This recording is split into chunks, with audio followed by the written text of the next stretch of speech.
बोल श्री सत्यनारायण भगवान की जय। श्री सत्यनारायण भगवान की कथा प्रारंभ। पहला अध्याय। एक समय नैमिषारण्य में तीर्थ में शौनकादि 88,000 ऋषियों ने श्री सूत जी से पूछा, हे प्रभु, इस कलयुग में वेद विद्या रहित मनुष्यों को प्रभु भक्ति किस प्रकार मिलेगी तथा उनका उद्धार कैसे होगा। हे मुनि श्रेष्ठ, कोई ऐसा तप कहिए जिसमें थोड़े समय में पुण्य प्राप्त हो तथा मन वांछित फल भी मिले। वह कथा सुनने की हमारी प्रबल इच्छा है। सर्वशास्त्र ज्ञाता श्री सूत जी बोले, हे वैष्णव में पूज्य, आप सबने प्राणियों के हित की बात पूछी है। अब मैं उस श्रेष्ठ व्रत को आप लोगों से कहूंगा जिस व्रत को नारद जी ने श्री लक्ष्मी नारायण भगवान से पूछा था और श्री लक्ष्मीपति ने मुनि श्रेष्ठ नारद जी से कहा था। यह कथा ध्यान से सुनो। एक समय योगी राज नारद जी दूसरों के हित की इच्छा से अनेक लोकों में घूमते हुए मृत्यु लोक में आ पहुंचे। यहाँ अनेक योनियों में खुद जन्मे हुए प्रायः सभी मनुष्यों को अपने कर्मों द्वारा अनेकों दुखों से पीड़ित देखकर विचार करने लगे कि किस यत्न के करने से निश्चय ही मानवों के दुखों का नाश हो सकेगा। ऐसा मन में सोचकर भगवान नारद विष्णु लोक को गए। वहां श्वेत वर्ण और 4 भुजाओं वाले देवों के ईश नारायण का, जिनके हाथों में शंख चक्र गदा और पद्म थे तथा वरमाला पहने हुए थे, देखकर स्तुति करने लगे। हे भगवान, आप अत्यंत शक्ति से संपन्न है। मन तथा वाणी भी आपको नहीं पा सकती। आपका आदि मध्य अंत नहीं है। निर्गुण स्वरूप सृष्टि के कारण भक्तों के दुखों को नष्ट करने वाले हो। आपको मेरा नमस्कार है। नारद जी से इस प्रकार की स्तुति सुनकर विष्णु भगवान बोले, हे मुनि श्रेष्ठ, आपके मन में क्या है? आपका किस काम के लिए आगमन हुआ है? निसंकोच कहो। तब नारद मुनि बोले, मृत्यु लोक में सब मनुष्य जो अनेक योनियों में पैदा हुए हैं, अपने अपने कर्मों के द्वारा अनेक प्रकार के दुखों से दुखी हो रहे हैं। हे नाथ, मुझ पर दया रखते हो तो बताइए कि उन मनुष्यों के सब दुख थोड़े ही से ही प्रयत्न से कैसे दूर हो सकते हैं। श्री भगवान जी बोले, हे नारद, मनुष्यों की भलाई के लिए तुमने बहुत ही अच्छी बात पूछी है। जिस काम के करने से मनुष्य मोह से छूट जाता है, वह मैं कहता हूँ, सुनो। बहुत पुण्य देने वाला, स्वर्ग तथा मृत्यु लोक दोनों में दुर्लभ यह उत्तम व्रत है। आज मैं प्रेमवश होकर तुमसे कहता हूँ, श्री सत्यनारायण व्रत भगवान का यह व्रत अच्छी तरह विधान पूर्वक संपन्न करके मनुष्य तुरंत यहाँ सुख भोग कर मरने पर मोक्ष को प्राप्त होता है। श्री भगवान के वचन सुनकर नारद मुनि बोले कि उस व्रत का क्या फल है, क्या विधान है, किसने यह व्रत की और किस दिन यह व्रत करना चाहिए? हे भगवान, मुझसे विस्तार से कहो। भगवान बोले, दुख शोक आदि को दूर करने वाला यह व्रत सब स्थानों पर विजयी करने वाला है। भक्ति और श्रद्धा के साथ किसी भी दिन मनुष्य श्री सत्यनारायण की शाम के समय ब्राह्मणों और बंधुओं के साथ धर्म प्रायण होकर पूजा करे। भक्तिभाव से नैवेद्य, केले का फल, घी, दूध और गेहूं का चूर्ण सवाया लेवे। गेहूं के अभाव में साठी का चूर्ण, शक्कर अथवा गुड़ लें तथा भक्तिभाव से भगवान को अर्पण करें। बंधु बांधवों सहित ब्राह्मणों को भोजन करावें। पश्चात स्वयं भोजन करें। रात्रि में नृत्य गीत आदि का आयोजन कर श्री सत्यनारायण भगवान का स्मरण करता हुआ समय व्यतीत करें। इस तरह व्रत करने पर मनुष्यों की इच्छा निश्चय पूरी होती है। विशेषकर कलिकाल में मृत्यु लोक पर यही मोक्ष का सरल उपाय है। बोल श्री सत्यनारायण भगवान की जय। दूसरा अध्याय। सूत जी बोले, हे ऋषियों, जिसने पहले समय में इस व्रत को किया है उसका इतिहास कहता हूँ, ध्यान से सुनो।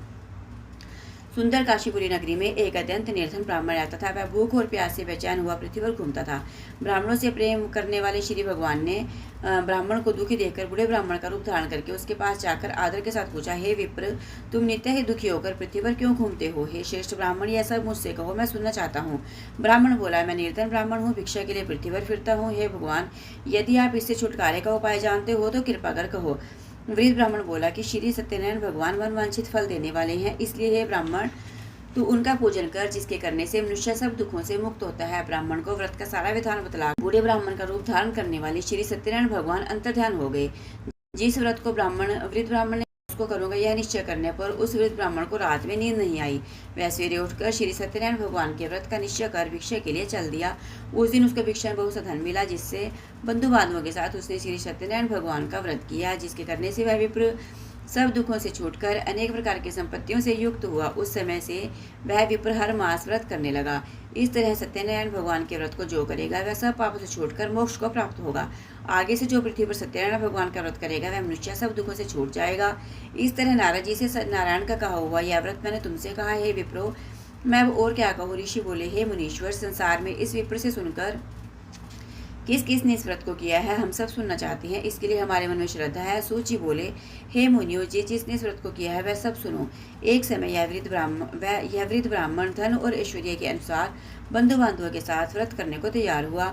उसी समय एक लकड़ी बेचने वाला बूढ़ा आदमी आया और बाहर लकड़ियों को रखकर विप्र के मकान में गया। प्यास से दुखी लकड़हारा उनको व्रत करते देखकर विप्र को नमस्कार कर कहने लगा कि आप यह किसका पूजन कर रहे हैं और इस व्रत को करने से क्या फल मिलता है? कृपा कर मुझसे कहो। ब्राह्मण ने कहा, यह सब मनोकामनाओं को पूर्ण करने वाला यह श्री सत्यनारायण भगवान का व्रत है। इनकी कृपा से मेरे यहाँ धन धान्य आदि की वृद्धि हुई है। विप्र से इस व्रत के बारे में जानकर लक्कड़हारा बहुत प्रसन्न हुआ। भगवान का चरणामृत ले और भोजन करने के बाद अपने घर को गया। लक्कड़हारे ने अपने मन में इस प्रकार का संकल्प किया कि आज ग्राम में लकड़ी बेचने से जो धन मिलेगा उसी से सत्यनारायण भगवान देव का उत्तम व्रत करूंगा। यह मन में विचार कर वह बूढ़ा आदमी लकड़ियां अपने सिर पर रखकर जिस नगर में धनवान लोग रहते थे वह ऐसे सुंदर नगर में गया। उस रोज वहां पर उसे उन लकड़ियों का दाम पहले से दिनों से चौगुना मिला। तब वह बूढ़ा लक्कड़हारा दाम ले और अति प्रसन्न होकर पके केले की फली, शक्कर, घी, दूध, दही और गेहूं का चूरन इत्यादि श्री सत्यनारायण भगवान के व्रत की कुल सामग्रियों को लेकर अपने घर गया। फिर उसने अपने बंधु बांधवों भाइयों को बुलाकर विधि के साथ भगवान की पूजन किया और व्रत किया। उस व्रत के प्रभाव से बूढ़ा लक्कड़हारा धन, पुत्र आदि से युक्त हुआ और संसार के समस्त सुख भोगकर वैकुंठ को चला गया। बोलो श्री सत्यनारायण भगवान की जय। तीसरा अध्याय। सूत जी बोले, हे श्रेष्ठ मुनियों, अब आगे कथा कहता हूँ, सुनो। पहले समय में उल्कामुख नाम का एक बुद्धिमान राजा था। वह सत्यवक्ता और जितेंद्रिय था। प्रतिदिन देवस्थानों पर जाता, गरीबों को धन देकर उनके कष्ट दूर करता था। उसकी पत्नी कमल के समान मुख वाली सती साध्वी थी। भद्रशिला नदी के तट पर उन दोनों ने श्री सत्यनारायण भगवान का व्रत किया। उस समय वहाँ एक साधु वैश्य आया। उसके पास व्यापार के लिए बहुत सा धन था। वह नाव को किनारे पर ठहरा कर राजा के पास आया और राजा का व्रत करते हुए देखकर विनय के साथ पूछने लगा, हे राजन, भक्ति युक्त चित्त से आप क्या कर रहे हैं? मेरी सुनने की इच्छा है, सो आप यह मुझे बताइए। राजा बोला, हे साधु, अपने बंधुओं के साथ एक महाशक्तिशाली सत्यनारायण भगवान का व्रत व पूजन किया जा रहा है। राजा के वचन सुनकर साधु आदर से बोला, हे राजन, मुझसे इसका सब विधान कहो, मैं भी आपके कथानुसार इस व्रत को करूंगा। मेरे भी कोई संतान नहीं है, इससे निश्चय ही होगी। राजा से सब विधान सुन व्यापार से निवृत्त हो वह आनंद के साथ घर गया। साधु ने अपनी पत्नी से संतान देने वाले उस व्रत का समाचार सुनाया और कहा कि जब मेरे संतान होगी तब मैं इस व्रत को करूंगा। साधु ने ऐसे वचन अपनी पत्नी लीलावती से कहे। एक दिन उसकी पत्नी लीलावती पति के साथ आनंदित और संसारिक धर्म में प्रवृत्त होकर श्री सत्यनारायण भगवान की कृपा से गर्भवती हो गई तथा 10वें महीने में उसने एक सुंदर कन्या को जन्म दिया। दिनों दिन वह इस तरह बढ़ने लगी जैसे शुक्ल पक्ष का चंद्रमा बढ़ता है। कन्या का नाम कलावती रखा गया। तब लीलावती ने मीठे शब्दों में अपने पति से कहा कि जो आपने संकल्प किया था कि भगवान का व्रत करूंगा, अब आप उसे करिए। साधु बोला, हे प्रिय, कन्या के विवाह पर व्रत करूंगा। इस प्रकार अपनी पत्नी को आश्वासन दे वह नगर को गया। कलावती पितृगृह में वृद्धि को प्राप्त हो गई। साधु ने जब नगर में सखियों के साथ अपनी पुत्री को देखा तो तुरंत दूत को बुलाकर कहा कि पुत्री के वास्ते कोई सुयोग्य वर देख कर लाओ। साधु की आज्ञा पाकर दूत कंचन नगर पहुंचा और वहां पर खोज कर और देखभाल करके लड़की के लिए सुयोग्य वाणिक पुत्र को ले आया। उस सुयोग्य लड़के को देखकर साधु ने अपने बंधु बांधवों सहित प्रसन्नचित्त अपनी पुत्री का विवाह उसके साथ कर दिया, किंतु दुर्भाग्य से विवाह के समय भी उस व्रत को करना भूल गया। तब श्री भगवान क्रोधित हो गए और श्राप दिया कि तुम्हें दारुण दुख प्राप्त होगा।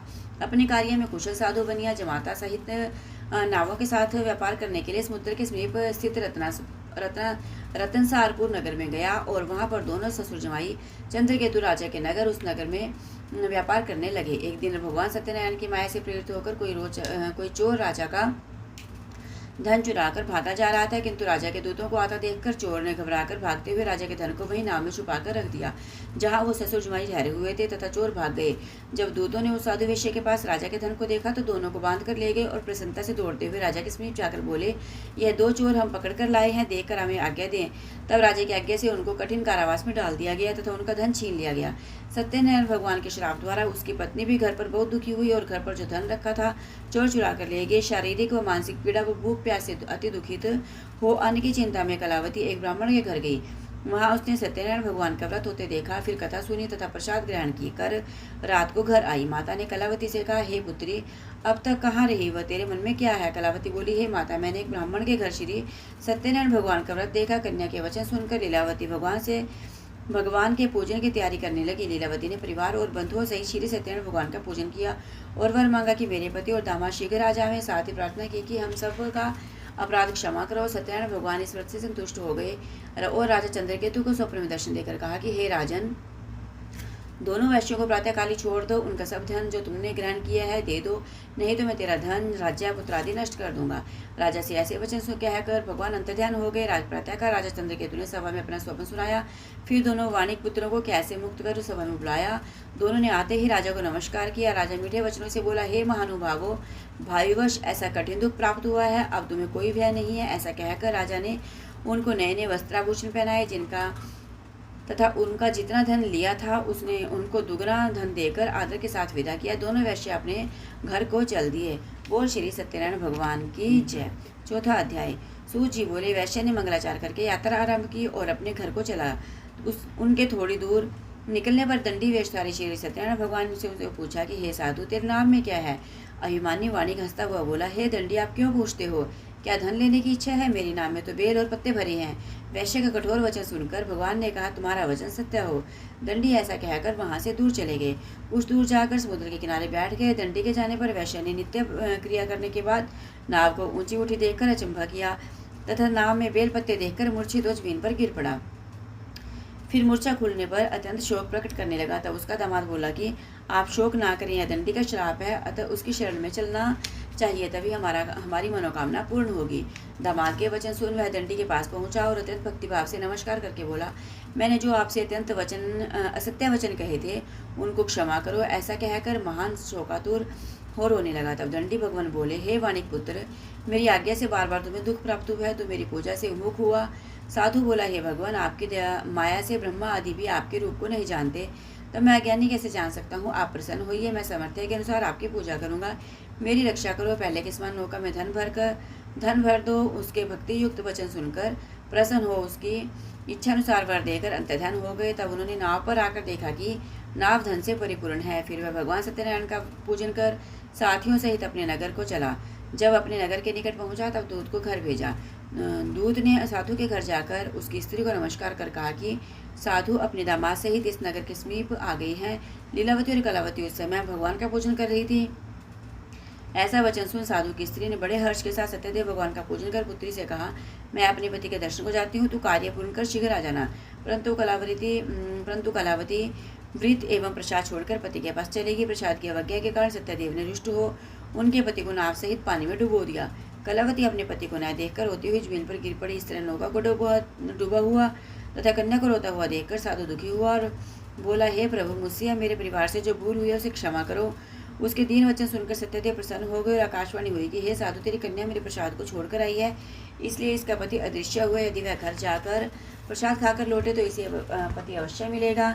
ऐसी आकाशवाणी सुनकर कलावती ने घर पहुंचकर प्रसाद खाया, फिर आकर पति के दर्शन किए।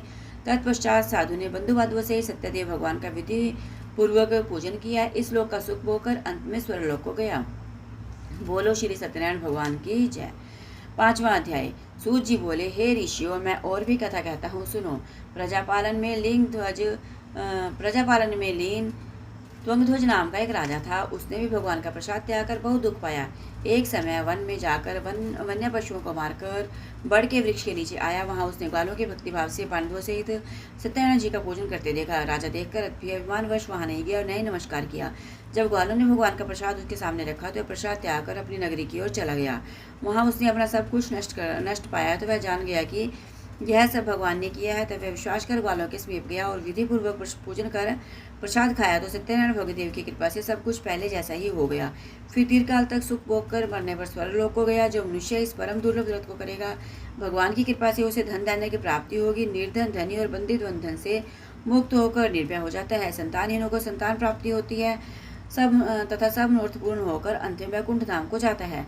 जिन्होंने इस पहले इस व्रत को किया, अब उनके दूसरे जन्म की कथा कहता हूँ। वृद्ध शितानंद ब्राह्मण ने सुदामा का जन्म लेकर मोक्ष को पाया। उल्कामुख नाम का राजा दशरथ होकर वैकुंठ को प्राप्त हुआ। साधु नाम के वैश्य ने मोरध्वज बनकर अपने पुत्र को आरे से चीरकर मोक्ष को प्राप्त किया। महाराज त्वंगध्वज ने स्वयं भू होकर भगवान में भक्ति युक्त कर्म का मोक्ष महाराज तुंगध्वज ने स्वयंभू होकर भगवान में भक्ति युक्त कर्म कर मोक्ष को प्राप्त किया। इस श्री सत्यनारायण व्रत कथा का 5वां अध्याय संपूर्ण। बोलो श्री सत्यनारायण भगवान की जय। ओम जय लक्ष्मी रमणा स्वामी, जय लक्ष्मी रमणा सत्यनारायण स्वामी, जनपातक हरणा। ओम जय लक्ष्मी रमणा रतन जडित सिंहासन, अद्भुत छवि राजे प्रभु अद्भुत छवि राजे, नारद करत निरंजन घंटा ध्वनि बाजे। ओम जय लक्ष्मी रमणा प्रगट भये कलि कारण, द्विज को दर्श दियो स्वामी, द्विज को दर्श दियो, बूढ़ा ब्राह्मण बनकर कंचन महल कियो। ओम जय लक्ष्मी रमणा दुर्बल भील कराल, इन पर कृपा करी स्वामी, इन पर कृपा करी। चंद्रचूड़ एक राजा तिनकी विप्ति हरि। ओम जय लक्ष्मी रमणा वैश्य मनोरथ पायो। शरधा तज दीनी स्वामी शरधा तज दीनी। सो फल भोग्यो प्रभु जी फिर स्तुति कीनी। ओम जय लक्ष्मी रमणा भाव भक्ति के कारण छिन छिन रूप धरो। स्वामी छिन छिन रूप धरो। शरदा धारण कीनी तिनको काज सरो। ओम जय लक्ष्मी रमणा ग्वाल बाल संग राजा। वन में भक्ति करी स्वामी वन में भक्ति करी। मन वांछित फल दीन दीन दयाल हरि। ओम जय लक्ष्मी रमणा चढ़त प्रसाद सवायो। कदली फल मेवा स्वामी कदली फल मेवा। धूप देप तुलसी से राज सत्य देवा। ओम जय लक्ष्मी रमणा श्री सत्य नारायण जी की आरती। जो कोई नर गावे स्वामी प्रेम सहित गावे। कहत शिवानंद स्वामी मन भजत हरि हर स्वामी मन वांछित फल पावे। ओम जय लक्ष्मी रमणा ओम जय लक्ष्मी रमणा स्वामी जय लक्ष्मी रमणा। सत्यनारायण स्वामी जनपातक हरणा। ओम जय लक्ष्मी रमणा। बोल श्री सत्यनारायण भगवान की जय।